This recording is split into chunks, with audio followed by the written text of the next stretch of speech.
السلام عليكم ورحمة الله وبركاته. اخواتي وحبايبي عاملين ايه؟ يا رب تكونوا بألف خير وصحة وسعادة. كل شهر وانتم طيبين وربنا يبارك فيكم ويديمكم أجمل وأحلى نعمة في حياتي.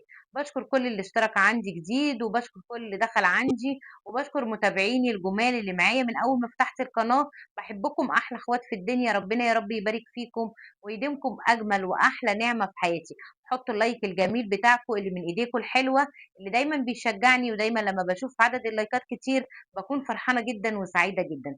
ربنا يا رب يسعد قلوبكم ويفرحكم زي ما بتفرحوني. 8 خطوات النهارده هنقولهم علشان خاطر نقدر نوفّر معانا، ونقدر إن إحنا نكمّل الشهر بتاعنا، ونقدر إن إحنا نتعامل مع مصروف البيت.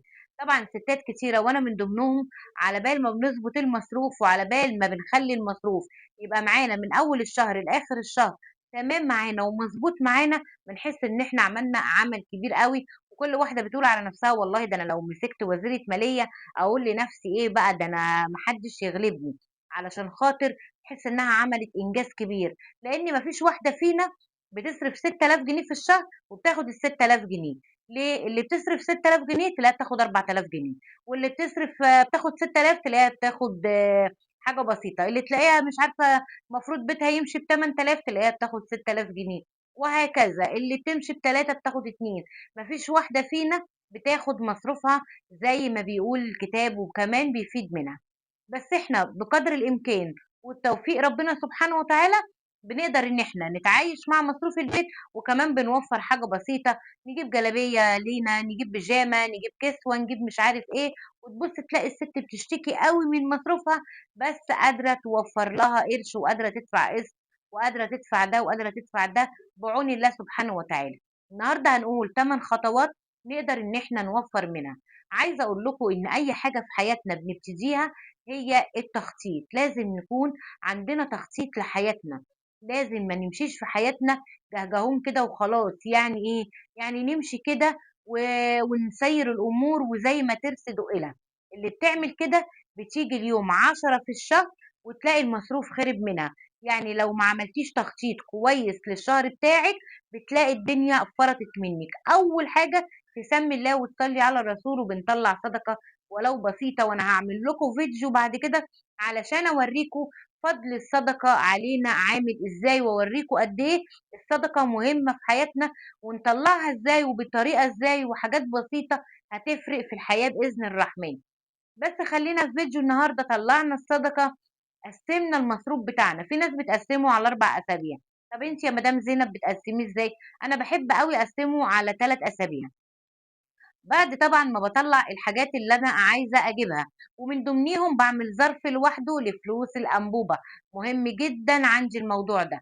طب عشان أنا عندي أنبوبة ما عنديش غاز، طبعًا عندها غاز بتشيل الإيه، الالتزامات بتاعتها.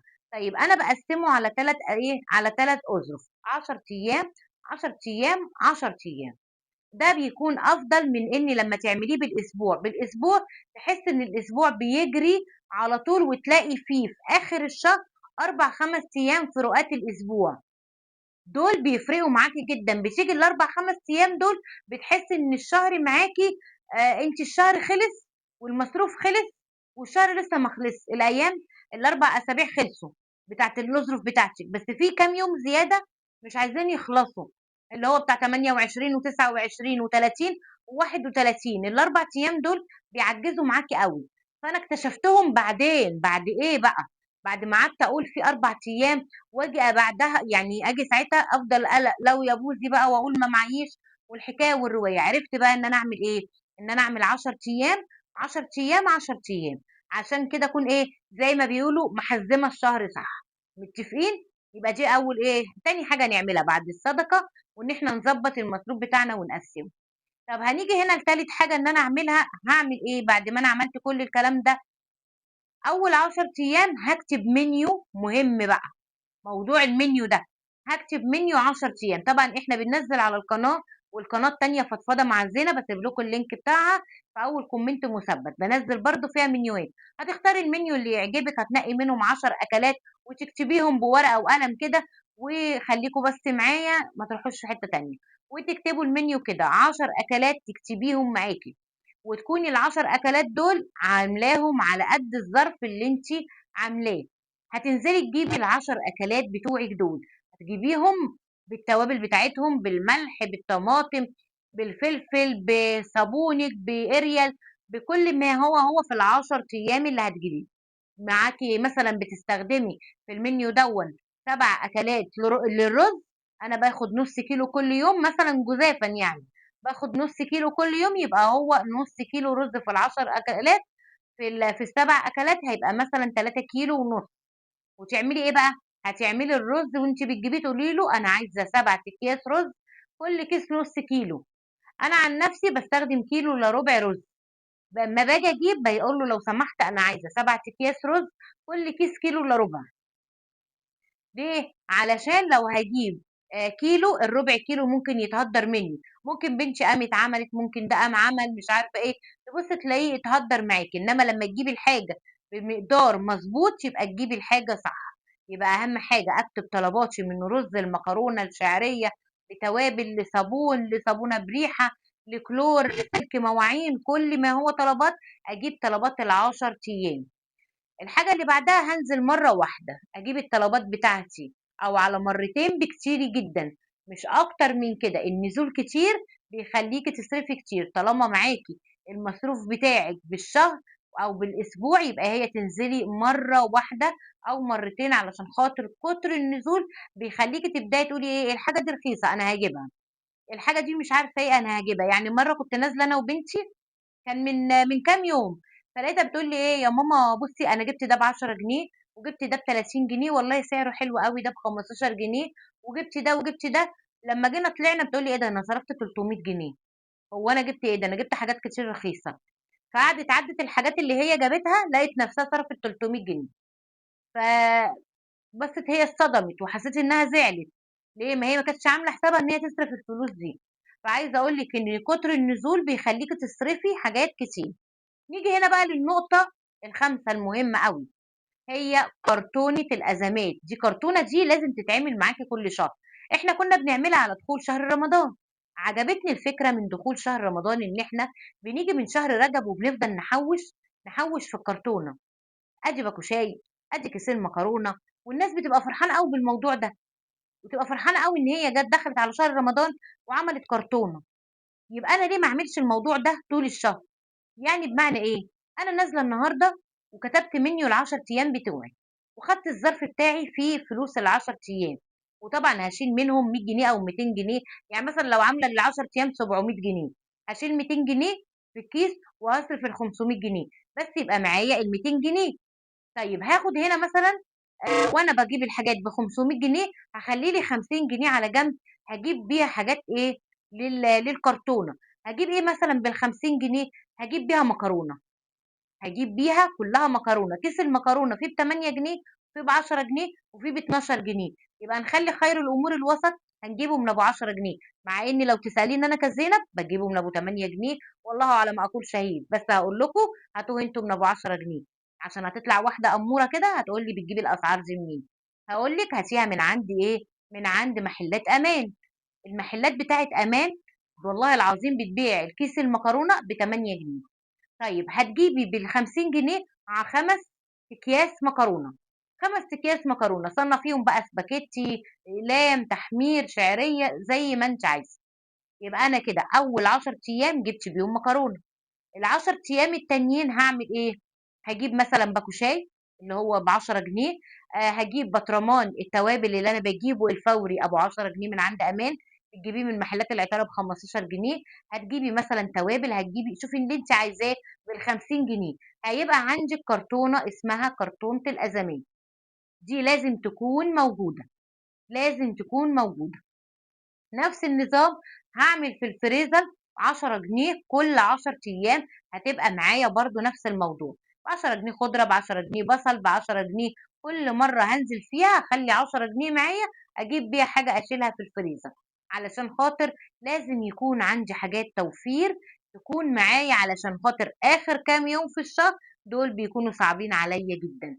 طب أنا هاقول لكم على حاجة، أنا مثلًا أول ما خدت المصروف والله العظيم عملت النظام بتاعي كتبت يعني مثلًا خدت المصروف النهارده، فباتابع الأجندة بتاعتي بتاعة البيت، باكتب الطلبات بتاعتي وباجيب الآلة الحاسبة جنبي بالموبايل، باحسب الحساب، احسبي يا رؤية، احسبي يا حبيبة، هنجيب كذا، هنعمل كذا، وببدأ أحط حاجتي في أظرف صغيرة، وببدأ إن أنا استنى أوريكم الأظرف. هاتي يا بطة كده الأظرف اللي أنا جايباها. أنا جايبة ال10 أظرف عندي ب5 جنيه.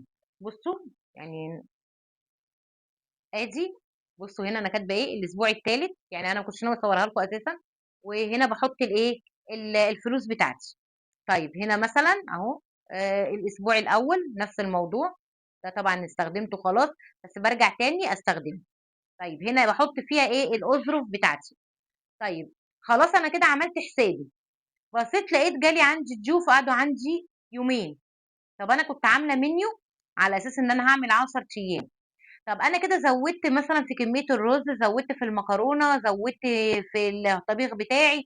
ليه؟ نفع عندي بقى كرتونه الايه، كرتونه الخير اللي انا بشيلها كل شهر. ببدا ان انا اخد منها، بخلي فيها سكر، بخلي فيها شاي، بخلي فيها ازاز زيت، بخلي فيها كيس بن، بخلي فيها زي ما قلت لكم كده. فدي بتنفع معاكي جدا جدا علشان خاطر الازمات. طيب حاجة تانية، على الأقل كل أسبوع أشيل صنف مطبوخ.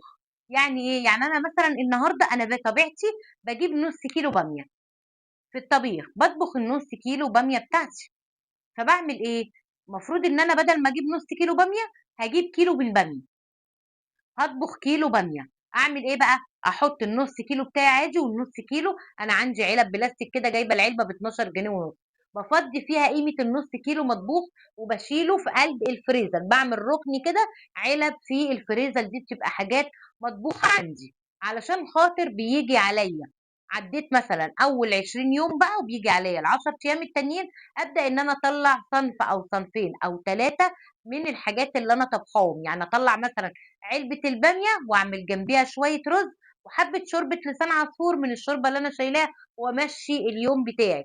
لازم يبقى عندك كام يوم في الشهر بتسقطيهم من حساباتك، علشان خاطر مش هقولك مش هتصرفي، بتصرفي في الفطار في دون، بس بتيجي وجبة الغداء بتسقطيها من حساباتك ان انت تصرفي فيها في اليوم ده. فالموضوع ده مهم جدًا يا جماعة. لازم تكوني معاكِ صنف تكوني طابخاه بزيادة. يعني مثلًا هاقول لِك على حاجة، حتى ولو عاملة مسقعة شيليها في الفريزر ما بيجرالهاش أي حاجة. ما فيش واحدة تقول لي لمّا بتطلع بيبقى طعمها متغيّر، لأ، طلّعيها ووطّي عليها فضّيها تاني، ووطّي عليها تاخد غلوة، وبعدين ودّيها على الفرن كده تتشمّع، وبعد كده العيش واعملي سلطة بابا غنوج جنبيها. هتبُصّي تلاقي نفسِك عملتِ الأكلة. يبقى أنا مثلًا طلعت باميه، طلعت مسقعه، طلعت فاصوليا خضراء، اي نوع انا عملته اعمله بزياده علشان خاطر اجي عليا 3 4 ايام في الشهر اسقطهم فيهم من حياتي ان انا اطبخ فيهم. وتمن الاكله اللي انا كنت هعملها اجيب بيها حاجه تانية اشيلها في الفريزر، اجيب بيها نص كيلو بانيه، اجيب بيها ربع كيلو لحمه مفرومه، اجيب بيها جبن لاولادي، اجيب بيها اي حاجه وادخرها. يبقى زي ما احنا اتفقنا، الادخار يا جماعه خطوات، وخطواته كبيره جدا. يعني انا النهارده قلت لك 8 خطوات، عايزاكي بقى تكتبي لي في الكومنتات ايه هي الخطوه اللي انت بتعمليها وبتنفع معاكي وبتجيب معاكي نتيجه، علشان خاطر نفيد بعضينا. احنا عاملين القناه دي علشان خاطر كلنا نستفاد من بعض، واي خطوه انا بعملها لازم اقول لكم عليها. يعني انا يعلم ربنا لو اوريكم دلوقتي انا شايله علبه الباميه بتاعتي الجميله اللي انا بحبها، بطلعها ارجع اسخنها تاني، ممكن اعمل جنبها شويه رز. زي ما قلت لكم لما باجي اعمل الكفته ام قوطه، باجي اطلع اصبح حبه واحمرهم كلهم، وبشيل حبه متحمرين على جنب في كيس او في علبه، وبطلعها في مره اقوم طبخاها وعامله جنبها شويه رز بشعريه وحبه بطاطس المطبوخين اللي بحطهم في الكفته، وهكذا. وتستمر الحياه، تسقطي كام يوم في الشهر علشان خاطر تقدري تواصلي. ومهم جدا ان انت تقسمي المصروف على 3 مرات مش على 4 مرات، علشان بتفرق كتير قوي. يا رب الفيديو يكون عجبكم النهارده، ما تستخسروش فيه اللايك عشان انا بحبكم جدا، والاشتراك في القناه عشان يوصلكم كل جديد. اترككم في رعايه الله وامنه، والسلام عليكم ورحمه الله وبركاته.